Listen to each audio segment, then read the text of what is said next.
सारा जहां ये जानता है, यही हमारी पहचान है। संस्कृत से संस्कृति हमारी, हिंदी से हिंदुस्तान है, हिंदी से हिंदुस्तान है। जय हिंद दोस्तों, मैं प्रदीप कुमार आप सभी का हार्दिक स्वागत करता हूं आपके अपने YouTube channel free classes bye Pradeep में। और आज हम हिंदी का सामान्य परिचय करेंगे, जिसमें हम भाषा, उपभाषा, हिंदी का विकास क्रम और बोलियों के बारे में पढ़ेंगे। आइए शुरू करते हैं बिना टाइम वेस्ट किए हुए। हिंदी। हिंदी जो शब्द है, हिंदी जो शब्द है, यह कौन सी भाषा का शब्द है? सबसे पहले यही जानते हैं हम। तो हिंदी जो है वो फारसी भाषा का शब्द है। ठीक है। हिंदी शब्द किस भाषा का शब्द है? अगर हिंदी शब्द की पूछा जाए कि कौन सी भाषा से लिया हुआ है या कौन सी भाषा का शब्द है, तो फारसी भाषा का शब्द जो है हिंदी है। और किस शब्द से निकला है? तो सिंधु।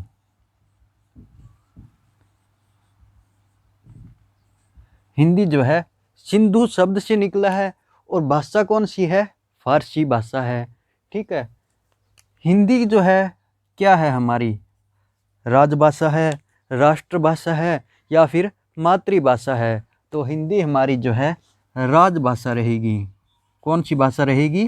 राजभाषा। हिंदी हमारी राजभाषा है।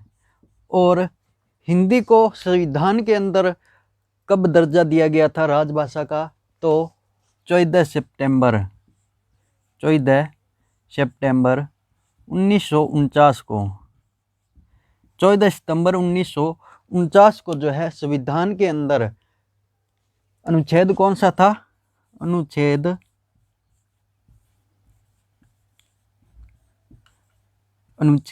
343 क। 343 क के अंदर जो है संविधान के अनुच्छेद 343 क के अंदर राजभाषा का दर्जा दिया गया था हिंदी को। 14 सितंबर 1949 को। कब दिया गया था? 14 सितंबर 1949 को। और 14 सितंबर 1949 को संविधान के अंदर राजभाषा का दर्जा दिया गया था हिंदी को। इसीलिए हर वर्ष जो है हम 14 सितंबर को हिंदी दिवस के रूप में मनाते हैं। ठीक है। 14 सितंबर को कौन सा दिवस आता है? हिंदी दिवस। हिंदी दिवस कब मनाया जाता है? 14 सितंबर को। हिंदी दिवस कब मनाया जाता है? 14 सितंबर को। और विश्व हिंदी दिवस की बात करें तो वो कब मनाया जाता है? 10 जनवरी। 10 जनवरी को विश्व हिंदी दिवस मनाया जाता है। विश्व हिंदी दिवस। ठीक है। 14 सितंबर को हिंदी दिवस मनाया जाता है और 10 जनवरी को विश्व हिंदी दिवस मनाया जाता है। और राजभाषा का दर्जा मिला था 14 सितंबर 1949 को। हिंदी का वर्णन अनुच्छेद 343 क में है और संविधान के भाग 17वें में। और अनुसूची कौन सी है? अनुसूची 8वीं में। ठीक है। 8वीं अनुसूची और भाग 17वें के अंदर जो है हिंदी का वर्णन हमें मिलता है। संविधान की 8वीं अनुसूची और भाग 17वें के अंदर किसका वर्णन मिलता है? हिंदी का। और जब संविधान बना था, जब संविधान तैयार हुआ था, उस समय संविधान के अंदर कितनी भाषाएं मौजूद थी? तो उस समय थी 14। ठीक है। और वर्तमान में कितनी भाषाओं को स्वीकृति दी गई है संविधान के अंदर? तो 22 भाषाओं को। 8 भाषाएं और जोड़ दी गई थी। 8 भाषाएं जो है और जोड़ दी गई थी अपने संवैधानिक संशोधन के बाद में। 3 संवैधानिक संशोधन हुए थे, जिसमें से 8 भाषाएं और जोड़ी गई। आइए उनको भी देख लेते हैं एक बार।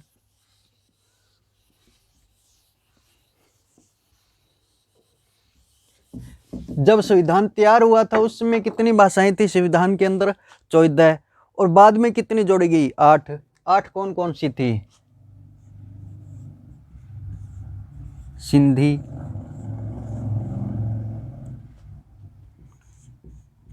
मणिपुरी,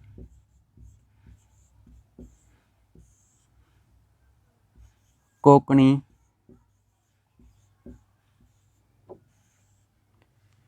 नेपाली,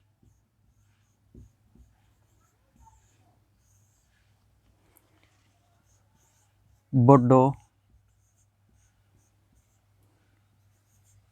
डोगरी,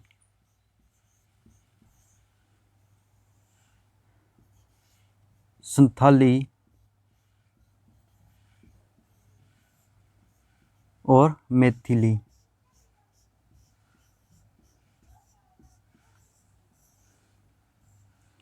जब संविधान तैयार हुआ था उस समय कितनी भाषाएं थी? 14 भाषाएं। और बाद में 8 भाषाएं जोड़ी गई। कौन कौन सी? सिंधी, मणिपुरी, कोंकणी, नेपाली, बोडो, डोगरी, संथाली और मैथिली। ठीक है। सिंधी जो जोड़ी गई थी ये कौन से संवैधानिक संशोधन में जोड़ी गई थी? तो 21वें संवैधानिक संशोधन के अंदर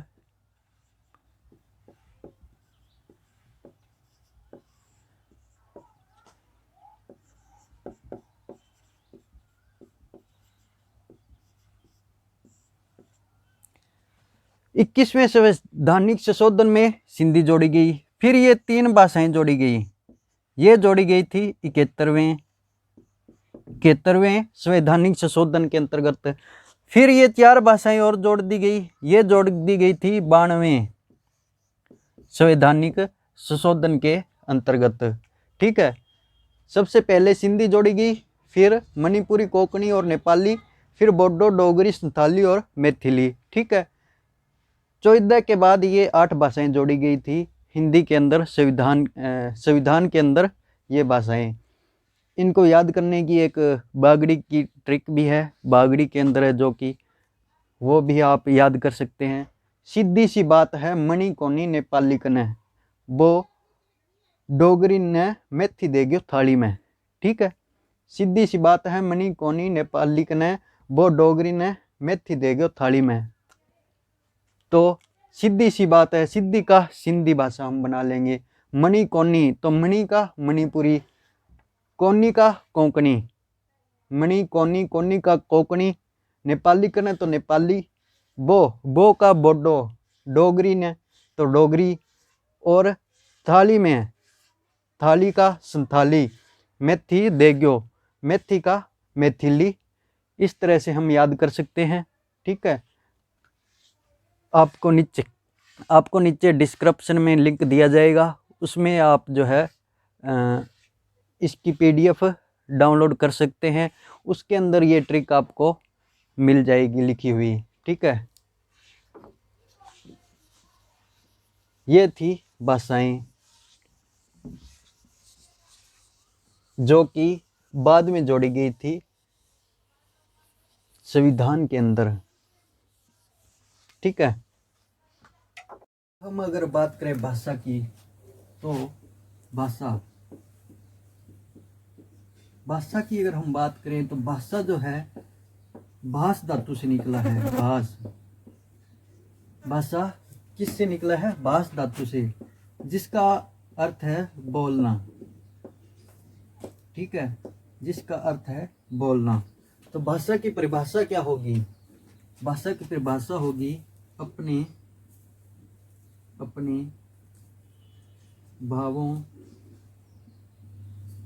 व विचारों को अभिव्यक्त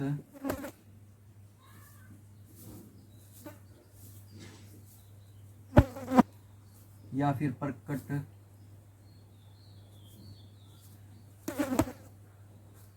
करने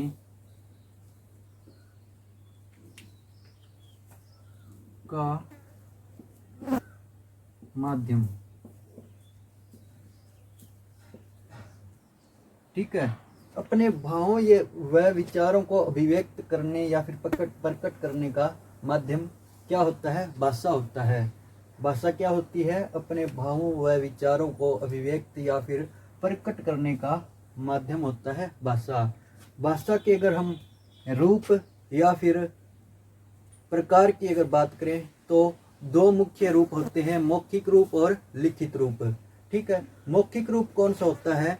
जब हम अपने विचारों को बोलकर प्रकट करते हैं तो उसे भाषा का मौखिक रूप कहते हैं। और लिखित रूप कौन सा होता है? जब हम अपने भावों व विचारों को लिखकर प्रकट करते हैं तो वो लिखित रूप कहलाता है।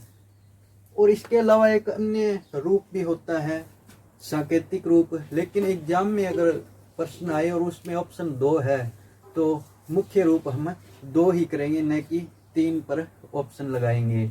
ठीक है, तीसरा अन्य है रूप जो कि सांकेतिक भाषा होती है। जब हम अपने भावों व विचारों को संकेत के द्वारा प्रकट करते हैं उसे सांकेतिक भाषा कहते हैं। जैसे कि अंपायर जो है इशारों से चौका या फिर आउट का इशारा करके जो बताता है वो अपनी सांकेतिक भाषा रहेगी।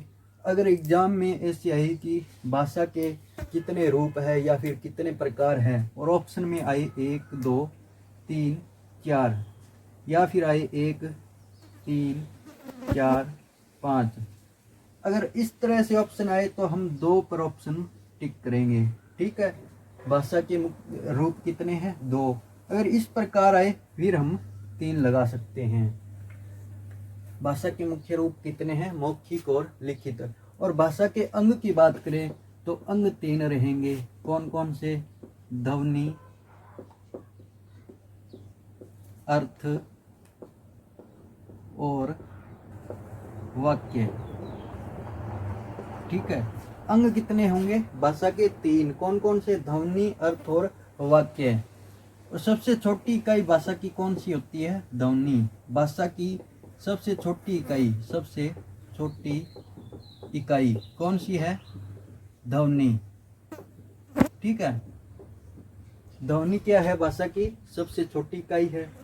भाषा की अगर रूप या फिर प्रकार की बात करें तो वो 2 रहेंगे, मौखिक भाषा और लिखित भाषा। ठीक है, अब बात करते हैं अपने भाषा परिवार की। ठीक है, भाषा परिवार कितने हैं? वैसे अगर विश्व की बात करें तो विश्व में भाषा परिवार है 12। कितने भाषा परिवार है? 12। लेकिन अपने भारत के अंदर 4 भाषा परिवार है। ठीक है, भारत में कितने हैं भाषा परिवार? 4। कौन कौन से? आइए देखते हैं। पहला तो है भारोपीय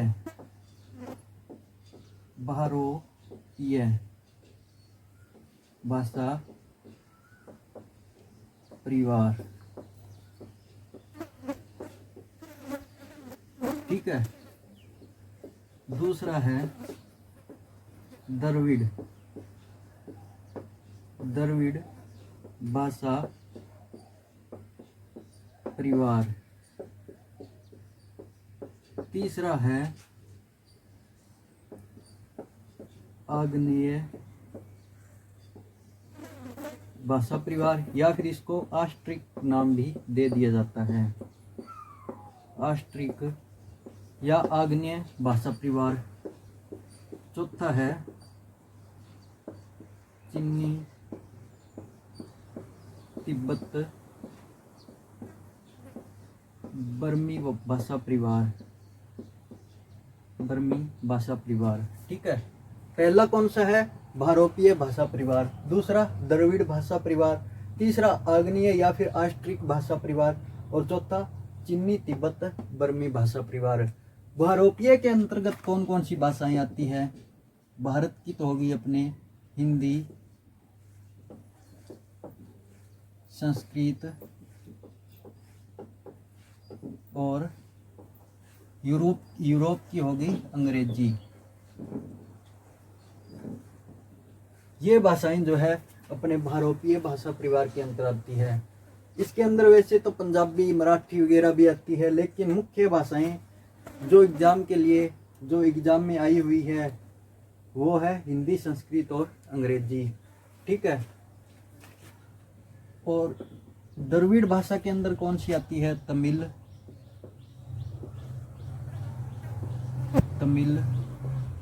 तेलुगु, उसके बाद कन्नड़ और मलयालम।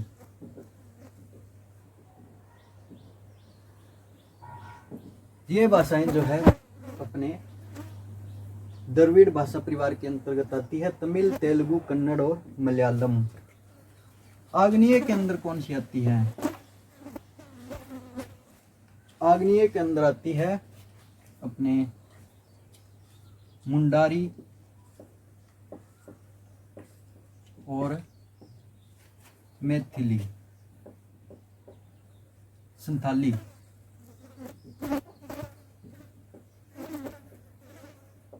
संथाली और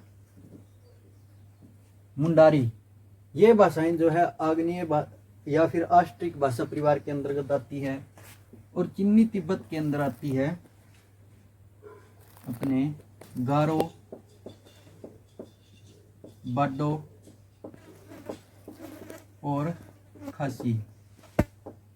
गारो, बाडो और खासी, ये भाषाएं जो है चिन्नी तिब्बत बर्मी के अंतर आती है। आग्नेय या फिर आस्ट्रिक के अंदर आती है मुंडारी, संथाली। द्रविड़ भाषा परिवार में तमिल, तेलुगु, कन्नड़ और मलयालम। भारतीय भाषा परिवार में आती है हिंदी, संस्कृत और अंग्रेजी। अब एग्जाम में कैसे प्रश्न आएंगे?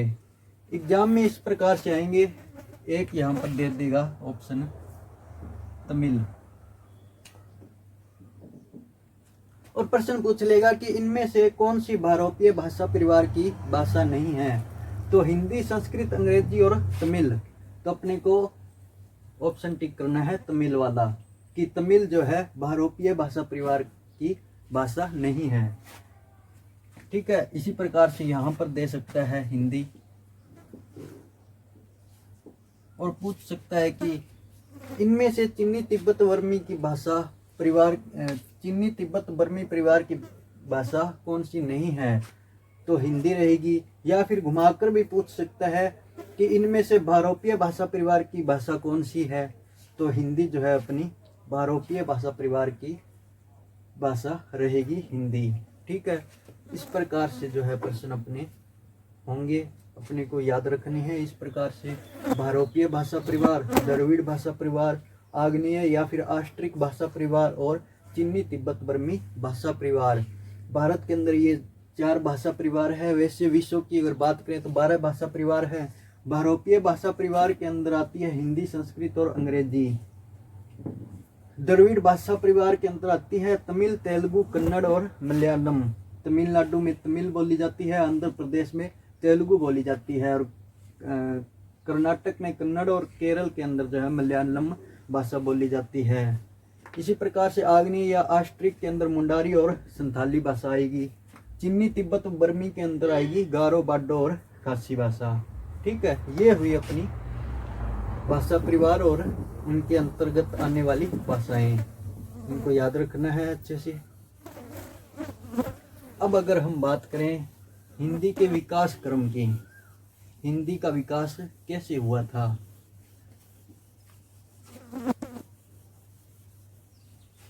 तो सबसे पहले आई थी अपने वैदिक संस्कृति, वैदिक संस्कृत। ठीक है। फिर आई थी लौकिक संस्कृत, लौकिक संस्कृत। इसके बाद अपने आई थी पाली, पाली भाषा बनी थी। इसके बाद प्राकृत भाषा, प्राकृत भाषा के बाद अपभ्रंश भाषा, और अपभ्रंश से विकास हुआ था अपनी हिंदी भाषा का। ठीक है। हिंदी के विकास क्रम की बात करें तो कैसे रहेगा? वैदिक संस्कृत, उसके बाद भाषा आई थी, विकास होकर बनी थी लौकिक संस्कृत, फिर पाली भाषा आई थी, उसके बाद प्राकृत भाषा, फिर अपभ्रंश भाषा, और अपभ्रंश भाषा से विकास हुआ था हिंदी भाषा का। अगर पूछा जाए कि किस अपभ्रंश भाषा से, कौन सी अपभ्रंश भाषा से हिंदी का विकास हुआ था, तो शौरसेनी,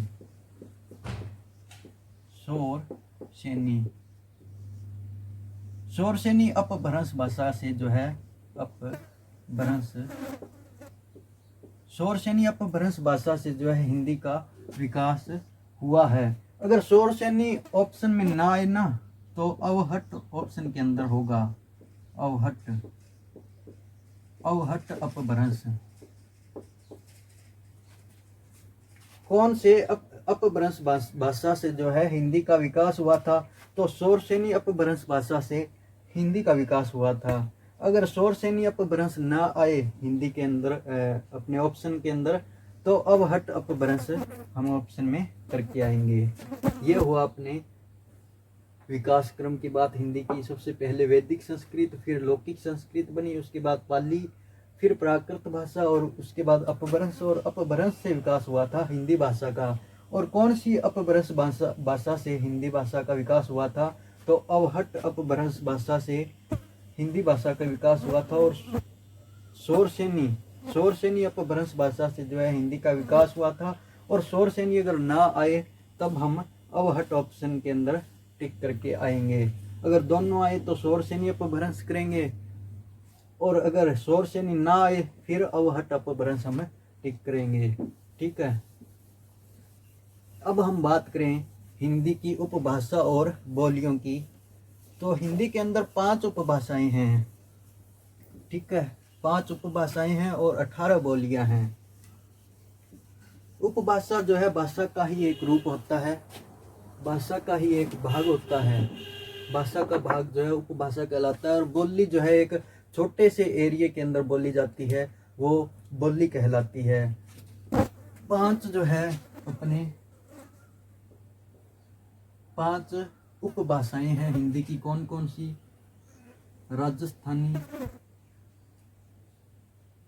राजस्थानी हिंदी,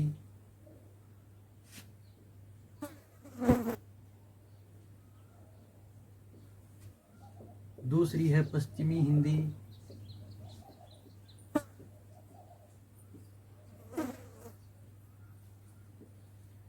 फिर आएगी अपने पूर्वी हिंदी,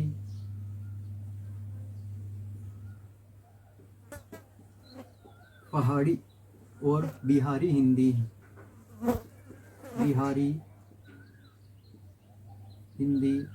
और 5वीं है पहाड़ी हिंदी। ठीक है। उपभाषाएं कौन सी है? राजस्थानी हिंदी, पश्चिमी हिंदी, पूर्वी हिंदी, बिहारी हिंदी और पहाड़ी हिंदी। और बोलियां कितनी है? 18। राजस्थानी के अंदर कौन सी बोली आती है?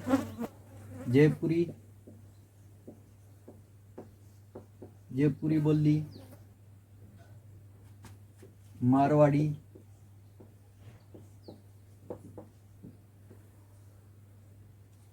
माधवी और मेवाती। ठीक है। जयपुरी बोली, मारवाड़ी बोली, माधवी बोली और मेवाती बोली, ये जो है ये राजस्थानी हिंदी के अंतर्गत आती है। पश्चिमी हिंदी की अगर हम बात करें तो खड़ी बोली,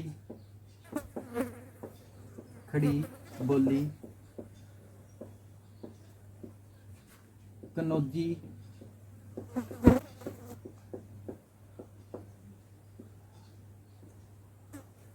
बुंदेलखड़ी,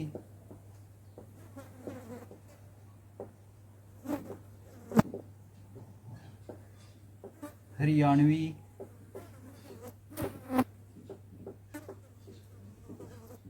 और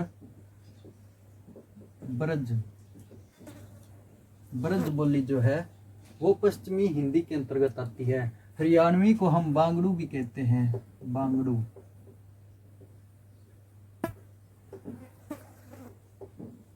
बांगड़ू या फिर हरियाणवी बोली। ये आती है पश्चिमी हिंदी के अंतर्गत। खड़ी बोली कनौजी, बुंदेलखड़ी, हरियाणवी या बांगड़ू और ब्रज। पूर्वी की अगर हम बात करें तो पूर्वी में आती है अवधी, बघेली और छत्तीसगढ़ी।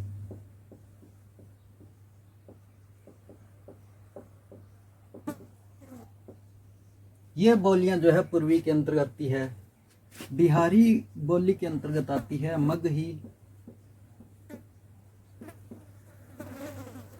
मैथिली और भोजपुरी।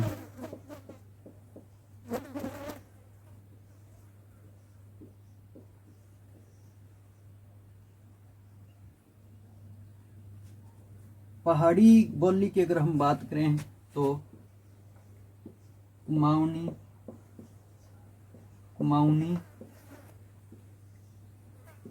गढ़वाली और नेपाली। ठीक है, ये हुए अपने उपभाषाएं 5 और 18 बोलियां। 1 2 3 4 5 6 7 8 9 10 11 12 13 14 15 16 17 18।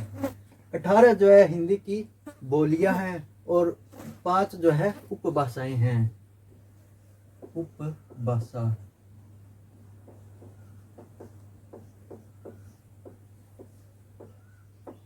ये कितनी है? 5 है। और बोलियां, हिंदी की बोलियां जो है वो है 18। ठीक है, उपभाषाएं कौन कौन सी है? राजस्थानी हिंदी, पश्चिमी हिंदी, पूर्वी हिंदी, बिहारी हिंदी और पहाड़ी हिंदी। और बोलियां कितनी है? 18। वो कौन कौन सी है? जयपुरी, राजस्थानी हिंदी के अंतर्गत तो आती है जयपुरी, मारवाड़ी, माधवी और मेवाती। इसी तरह पश्चिमी हिंदी के अंतर आती है खड़ी बोली कनौजी, बुंदेलखड़ी और हरियाणवी या फिर बांगड़ू और ब्रज। हरियाणवी, अपनी हरियाणवी जो है वो पश्चिमी हिंदी के अंतर्गत आती है। पूर्वी की अगर हम बात करें तो अवधी, बघेली, छत्तीसगढ़ी। ये 3 बोलियां जो है पूर्वी हिंदी के अंदर आती है। बिहारी हिंदी के अंदर आती है मगही, मैथिली और भोजपुरी। इसी तरह से पहाड़ी हिंदी के अंदर आती है कुमाऊनी, गढ़वाली और नेपाली। ये थी अपनी उपभाषाएं हिंदी की और बोलियां। ये आज का अपना चैप्टर खत्म हुआ। हिंदी का सामान्य परिचय था, जिसमें हमने सबसे पहले हिंदी का सामान्य परिचय पढ़ा, फिर हमने पढ़ा था अपने भाषा, भाषा के रूप, भाषा के परिवार और उपभाषाएं और बोलियां हमने पढ़ी थी। 1-2 प्रश्न जो हिंदी की अगर बात करें, हिंदी का प्रथम कवि यानी कि हिंदी भाषा का पहला कवि किसे माना जाता है? तो अमीर खुसरो को जो है, अमीर